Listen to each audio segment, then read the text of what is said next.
Bien, y en esta segunda parte de esta tercera sesión, les recordamos que pueden encontrar el curso completo en nuestras redes sociales. Si tienen cualquier comentario, cualquier duda, pues por favor escríbanos. En esta tercera sesión, pues lo que nuestros talleristas buscan es echar manos de las herramientas que como humanistas la historia aporta para comprender mejor nuestro tiempo, para comprender mejor, pues a partir, por ejemplo, de lo que es la antropología filosófica, pues qué papel tiene el sufrimiento, cómo es que se puede valorar este tipo de experiencias en nuestra vida como seres humanos, cómo es que nos, nos van formando también. Y le voy a dar paso a nuestro tallerista de esta tarde.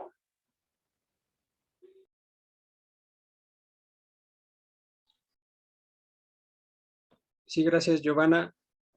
Pues muy bien, en esta segunda parte de esta sesión voy a comenzar retomando un punto que nos marcaba Miguel Ángel. Él mencionaba que hay un cierto conjunto de parámetros del pensamiento actual que consiste en de una crisis de todas las ideas relacionadas con el desarrollo humano a partir de la cultura, a partir de un cultivo de sus facultades. Un cultivo de sus facultades que, claro, no está relacionado o no se reduce únicamente a la razón. Que sí, claro, el ser humano es un animal racional, el ser humano posee razón, pero no es esa la única capacidad o la única facultad que el ser humano tendría que cultivar para llevar a cabo o para vivir una vida plena o verdaderamente humana. Y una desconfianza en esta idea de cultura o de desarrollo a partir de un cierto cultivo es a la que se le va a tener desconfianza en este mundo actual y por la cual vamos a vivir el sufrimiento de un conjunto de formas diversas, de formas hasta antagónicas, contrarias entre sí, justamente, o sea, contrarias y claro, además de contrarias hay una gran diversidad, es como si hubiera una enorme gama de tinturas de todas estas formas de vivir el sufrimiento. No solo se trata de una cuestión lineal, como hablando de lo diametralmente opuesto, sino que hay tantas variantes en nuestro modo de vivir, en nuestros estilos de vida relacionados con el sufrimiento, hay tantas formas que no podríamos hablar solo de algo que se reduce a una línea. Y bueno, tomo este primer punto de la desconfianza, este primer punto de haber caído en la razón sola o la razón dejada a sus solas fuerzas, porque hay una noción, un concepto que es primordial y que se ha dejado atrás, un concepto sin el cual el ser humano de alguna manera pierde el rumbo, pierde la dirección, y ese concepto es el concepto de verdad. Cuando el ser humano pierde ese concepto como un valor, es decir, todavía existe el concepto en el sentido de que se usa la palabra. Le preguntamos a alguien, oye, ¿me estás diciendo la verdad? O le preguntamos, ¿estás siendo sincero? Asumiendo que la sinceridad tiene que ver con la verdad. Usamos esa palabra y por eso no digo que ha desaparecido la palabra. Lo que ha desaparecido es la valoración o el valor que tiene ese concepto. Porque su valor está referido a el entendimiento, o más que el entendimiento, a la percepción que nosotros tenemos acerca de lo real, acerca de lo objetivo, acerca de aquello que no depende de mi opinión ni de mis gustos para seguir siendo lo que es decir, para tener una subsistencia o por lo menos para tener una realidad propia. Entonces, esta idea de la verdad como el conocimiento o el acceso a la realidad es la noción más importante que se ha perdido, o la valoración más importante que se ha perdido, porque cuando nosotros dejamos de creer que el ser humano puede tener acceso a una realidad exterior, o cuando dejamos de creer que siquiera esa realidad exterior existe, es cuando perdemos la brújula. Lo voy a poner en esos términos, en esa metáfora o analogía. Perdemos la brújula porque ya no tenemos absolutamente nada que nos pueda hacer distinguir, que nos pueda hacer discernir qué dirección tomar en relación a otras direcciones o a otras alternativas que se nos ofrecen en el transcurso de la vida, en el transcurso de la existencia. Y cuando hemos perdido esa brújula, que podría decirse también es una roca o son los cimientos sobre los que hemos de erigir toda nuestra vida, entonces ya no queda nada más que el aire, o no queda nada más que arenas movedizas. Y si no hay más que eso, no tenemos manera de erigir nada firme. Es como esa famosa frase, por ponerlo en términos un poco más burdos, de construir castillos en el aire. ¿Ya qué sentido tiene hablar de la ciencia? Es más, ¿qué cosa es la ciencia? ¿Ya qué sentido tiene hablar de llegar al conocimiento de lo trascendente? ¿O qué sentido tiene hablar de algo trascendente? Son nociones que se van quedando vacías cuando no creemos en eso, en una realidad objetiva. Porque si no creemos en una realidad objetiva, como bien decía también Miguel, nos encerramos en la propia interioridad, nos quedamos en la inmanencia, quedamos atrapados en la pura subjetividad. Y quedarse atrapado en la pura subjetividad significa, en términos sociales, significa que en la sociedad, en la civilización, no va a existir ningún parámetro para medir qué es verdadero y qué no, qué es real y qué no, qué es bueno y qué es malo. Porque entonces, si somos inmanentes, o más bien si pertenecemos o nos situamos dentro de del pensamiento inmanentista, lo único que queda es que cada individuo singular va a representar un modo de pensar y por lo tanto también un modo de vida que es válido. Un modo de vida que es respetable toda vez que yo piense que eso se respeta. Pero tampoco va a ser respetable toda vez que cualquier otro diga que no se respeta, por lo mismo, porque no hay más parámetros, no hay más unidad de medida que el propio sujeto. Y entonces habrá tantos modos de pensar como sujetos. O sea, hay tantos modos de pensar como individuos. Es por eso que menciono ese término que sería el más importante, la verdad, y lo primero que se pierde, y lo más importante que se pierde cuando empezamos a extraviarnos en estilos de vida que parecen ya no sujetarse a un sentido o a una dirección, parecen ya no llevarme hacia ninguna parte. Y entonces todo ese desencanto relacionado con la posmodernidad viene acompañado, o sea, por la diversidad, por la diversidad de formas de ver el mundo que se van desprendiendo de ahí, que son su consecuencia natural, pues vamos a encontrar también un conjunto de filosofías, de muchos modos de ver el mundo, y que cada quien va a ir tomando, ya sea de manera unilateral, en el sentido de que se tome una sola de ellas, o ya sea una combinación, una especie de mixtura de varias tendencias de pensamiento, de varias filosofías. Tenemos, por poner algunos ejemplos, el relativismo. La filosofía llamada relativismo consiste en creer que todo es relativo. Ya no se trata de que si una verdad depende de un conjunto de factores para ser lo que es, que eso no sería lo que plantea el relativismo. El relativismo lo que plantea en el fondo más bien es que cada cosa de la cual se dice que es verdad va a depender en su propia verdad de lo que cada individuo tienda a pensar.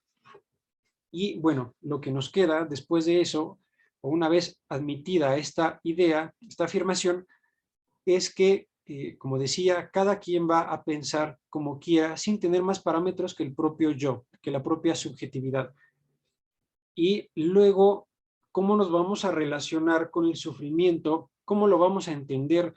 ¿Qué tipo de decisiones vamos a tomar relacionadas con el sufrimiento en función de estas ideas que tenemos o de estas concepciones cosmológicas que tenemos. Si ya no tenemos más brújula que la pura subjetividad, ya no tenemos una verdad o una realidad que perseguir, que buscar. Esto tiene que ver también con, y aquí parecería hasta irónico, pero hay una estrecha relación entre todo esto y también algo que se llama cientificismo.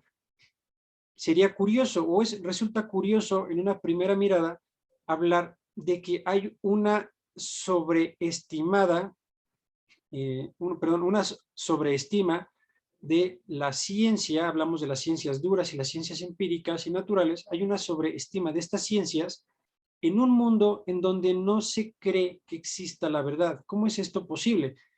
Bueno, pues es posible porque justamente de la pérdida o del extravío de esa brújula se sigue, como decía, una diversidad de modos de pensamiento en donde no va a caber más nociones de rigor que el propio sujeto.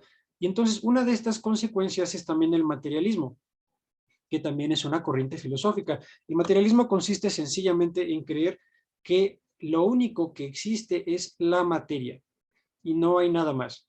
No hay ningún mundo sobrenatural, no existen fuerzas supranaturales, no existe en ningún plano más allá de lo que nosotros podemos percibir a través de los sentidos. Nos quedamos en el puro mundo empírico. Y el mundo empírico no muestra ningún sentido cuando se toma únicamente como tal, como mundo empírico, como mundo sensible. Lo único que muestra, o lo único que deja ver, es que nosotros somos capaces de mirarle, al menos en esa dimensión, en la dimensión sensible. Y aquí es donde entra la ciencia, las ciencias duras y las ciencias empíricas y naturales. Bueno, estas ciencias son justamente el instrumento del que el ser humano se puede servir para acceder de una manera más profunda y más amplia justamente a este mundo que es el mundo sensible y que constituye lo único que existe, el puro plano de la materia. Si no hay nada más que la materia, claro, se entiende completamente por qué hay una confianza desproporcionada, una confianza extrema hacia lo que digan las ciencias duras, empíricas y naturales. Claro, hablamos de una forma de desproporción o una desproporcionada valoración de estas ciencias, no porque estas ciencias no tengan nada que decir, no porque estas ciencias no tengan rigor, sino porque llega a confundírselas con la filosofía misma. La filosofía es un modo de sabiduría que, como tal, se eleva por encima de las ciencias empíricas. Entonces, la filosofía, ¿por qué se eleva? Se eleva sobre ellas porque la filosofía sí puede decir, puede por lo menos preguntarse, puede indagar legítima o genuinamente acerca de la naturaleza de la realidad. Y ya no se trata solo de la naturaleza empírica, de lo sensible, sino que la filosofía puede decir qué constituye toda la realidad como un conjunto. Y bueno, toda la realidad dice también orden, y el orden no es algo empírico, no es algo sensible. Entonces, por eso hablo de esta desproporción, porque si bien las ciencias naturales, empíricas, sí nos pueden decir cosas sobre el mundo, no nos pueden decir en última instancia qué es el mundo en su conjunto, porque eso ya es hacer metafísica. Y entonces, tanto las personas que caen en el cientificismo como los mismos, como el mismo cuerpo científico, ambos o ambas partes, ambos lados de esta dimensión, de esta esfera, van constituyendo ese modo de pensar desproporcionado que es el cientificismo. Y entonces se le va a empezar a confiar a la ciencia algunas cuestiones que no tienen nada que ver con la ciencia, es decir, no con la ciencia entendida en su sentido empírico y sensible. Por ejemplo, cuestiones acerca de la ética, acerca de moralidad, cuestiones acerca de espiritualidad. La ciencia puede decirnos cosas sobre el cerebro, pero no puede decirnos nada acerca del espíritu humano. Sin embargo, ahora la confianza se va decantando, se va redireccionando hacia lo que tenga que decir la comunidad científica. Los neurólogos o los especialistas eh, en ciencias de la salud, los especialistas en todo lo que tenga que ver con el sistema nervioso, etc. Y bueno, cuando no hay sentido, porque lo que estamos diciendo es eso, que sin esta brújula, pues claro, se pierde la dirección. Cuando no existe ese sentido, lo que vamos a hacer con el sufrimiento, y aquí está la carne de esta parte de la exposición, lo que vamos a hacer con el sufrimiento es que ya no lo vamos a tratar de comprender, no vamos a esperar tener un entendimiento cabal, un entendimiento adecuado, completo de esta cosa que es el dolor. Porque, de nuevo, no hay ningún sentido. Si yo no me pregunto qué es un ser humano o qué es mi propia persona, qué es el yo, pues mucho menos me voy a preguntar qué cosa es el sufrimiento. Lo que sí voy a hacer con esta cosa, con el sufrimiento, con este incordio, con esta molestia que es el sufrimiento, es evitarlo. Y lo voy a tratar de evitar a toda costa. No me va a importar si esta cosa tiene alguna función natural y necesaria en términos de mi propio desarrollo. Ya no me va a importar, sino que solamente por ser una cosa desagradable, a toda costa la voy a evitar, incluso de manera casi obsesiva, de manera que roce incluso lo patológico. Y tal es el caso de muchas prácticas que en nuestra sociedad contemporánea podemos ver por muchos lugares. Una de ellas, por poner un ejemplo, es lo que se llama el coaching. Algunos le llaman coaching ontológico, pero bueno, el coaching lo que trata de hacer es motivar a las personas, trata de causarles cierta alegría para que las personas se sientan persuadidas a llevar a cabo sus sueños, a realizarse. Claro, esta idea es muy atractiva. ¿Quién no quiere sentirse alegre y motivado? Normalmente todos queremos sentirnos alegres y motivados. La cuestión es que aquí no hay un sentido. No es algo en donde se diga, mira, tú debes sentirte motivado, pero siempre canalizando o encauzando todo tu proceder, todos tus proyectos en determinada dirección. No, no hay una dirección, no importa. Cualquier cosa que tú quieras, cualquier cosa que sea tu sueño, solo por ser tu sueño, merece la pena o merece la lucha. Y entonces lo único que yo voy a hacer como coach, usando esa palabra, esos términos, lo único que voy a hacer es motivarte para que tú puedas llevarlo a cabo. Otro ejemplo es todo eso, todas las prácticas y modos de ver a la naturaleza y la espiritualidad que consisten más bien en una pseudo espiritualidad. Una de nuestras participantes nos mencionaba, por ejemplo, la nueva era. La nueva era, bueno, no me voy a extender aquí diciendo qué es, pero sí, por lo menos voy a señalar que consiste en un conjunto es un abanico tan amplio de alternativas sobre espiritualidad, es decir, sobre qué hacer con nuestro interior, con nuestra vida interior, con nuestra dignidad. Tiene un abanico tan amplio que de alguna forma se convierte o pasa a significar una suerte de menú, como que ahora nosotros podemos llevar a cabo una espiritualidad a la carta. Y de nuevo, ¿por qué a la carta? Porque va a ser a mi puro gusto. No existe ningún parámetro, ninguna unidad que me permita, ningún tamiz también por así decirlo, que me permita poder explorar, poder descubrir, aprender cuál es el verdadero sentido de cada una de estas prácticas.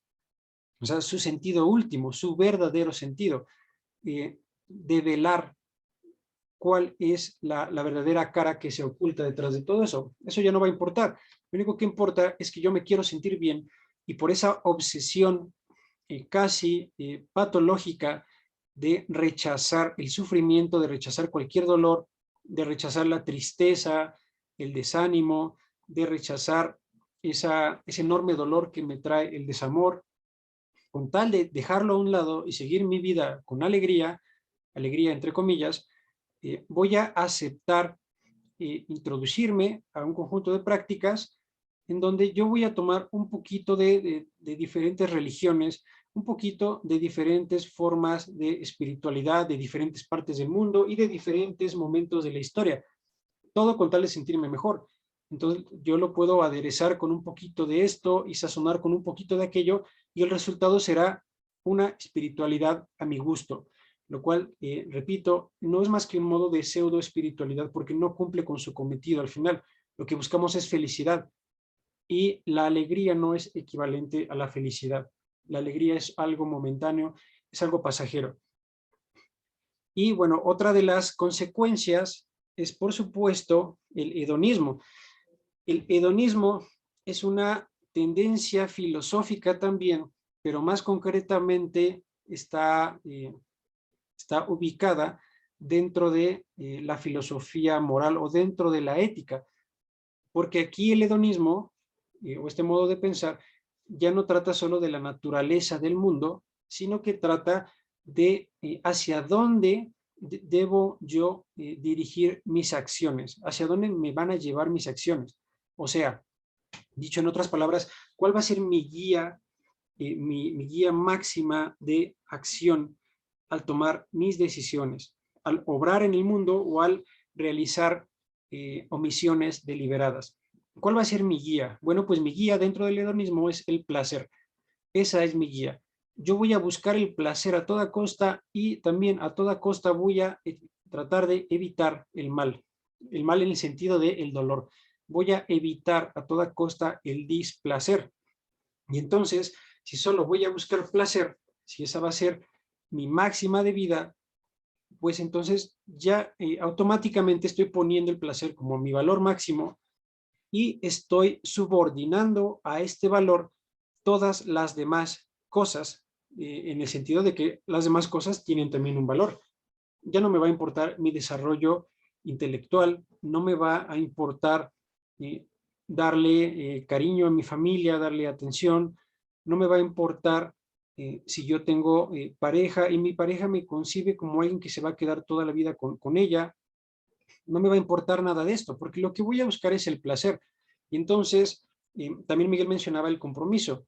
El compromiso se va también a percibir como una forma de displacer, porque cuando pensamos en compromiso, muchas veces lo que nos viene a la mente es un periodo larguísimo de tiempo, o por lo menos un esfuerzo descomunal con tal de llevar a realización esa cosa, ese propósito al cual yo me he comprometido. Y bueno, qué cosa tan horrible, qué cosa tan desagradable pensar en ese esfuerzo descomunal, pensar en ese larguísimo periodo de tiempo. Es algo desagradable y entonces yo como hedonista voy a buscar evitarlo. Entonces no me voy a centrar de ninguna manera en el compromiso y lo único que voy a querer es mi propio placer. Es todo aquello que me haga sentir bien. Y bueno, otra cosa que podemos notar, esto lo menciono como último ejemplo, es lo que nosotros creemos acerca del mismo cuerpo humano. Dado que no hay un sentido en el sufrimiento y lo que quiero es evitarlo, pues también estas ideas se van a expresar en mis relaciones con mi propio cuerpo y con el cuerpo de los demás. Me estoy refiriendo al miedo también que tenemos actualmente, el miedo que tenemos a la vejez. Y un miedo que se contrasta con el deseo también desproporcionado de conservarse joven, de permanecer en la juventud, como si la juventud en sí misma fuera una fuente de felicidad. Es cierto que necesitamos de un cuerpo lozano, de un cuerpo fuerte, de cierta robustez energética para poder llevar a cabo nuestras acciones cotidianas, para poder tener una vida mínimamente dinamizada. Pero no es cierto que esto sea una fuente de felicidad y por lo tanto no es cierto que la juventud en sí misma sea una especie de panacea, una un elemento que nos va a curar o a sanar de todo mal. Así como tampoco es cierto que la vejez es pura fuente de sufrimientos. Pero claro, repito, dentro de este panorama postmoderno, como no hay ningún sentido y lo único que se busca es evitar el sufrimiento, voy a buscar la manera de no relacionarme con la vejez, ya ni siquiera conservando mi propia vida, sino que desde ahora, es decir, en el momento actual, en el momento inmediato o en mi entorno inmediato, voy a buscar la forma de ni siquiera tener un contacto humano con los ancianos. Y también es algo que se puede ver en nuestros días. A la figura del anciano se le suele ver como si se tratara de alguien inútil. Es como que el anciano encarna la inutilidad, encarna la decrepitud, no solo del cuerpo, sino también del alma. Es como que ya no hay nada que hacer con el anciano. El anciano ya no tiene por qué seguir viviendo, ya no hay un sentido de nuevo. Y bueno, todas estas suertes de obsesiones casi patológicas de evitar el sufrimiento, podemos notarlo justamente por las consecuencias efectivas, y eso es enteramente observable. Podemos notar que no brindan felicidad, puesto que la sociedad en la que vivimos no se puede decir que es una sociedad sana. No puede decirse que es una sociedad plenamente feliz. No digo que no haya felicidad, hay personas felices, por supuesto, pero si hablamos de una cuestión general, no se puede decir que nuestra cosmovisión es un vehículo hacia la felicidad, sino que en la observación podemos incluso hasta llegar a creer o a sospechar lo contrario. Y bueno, con esto termino esta segunda parte de la exposición de hoy acerca de las cosmovisiones y el sufrimiento dentro de las cosmovisiones.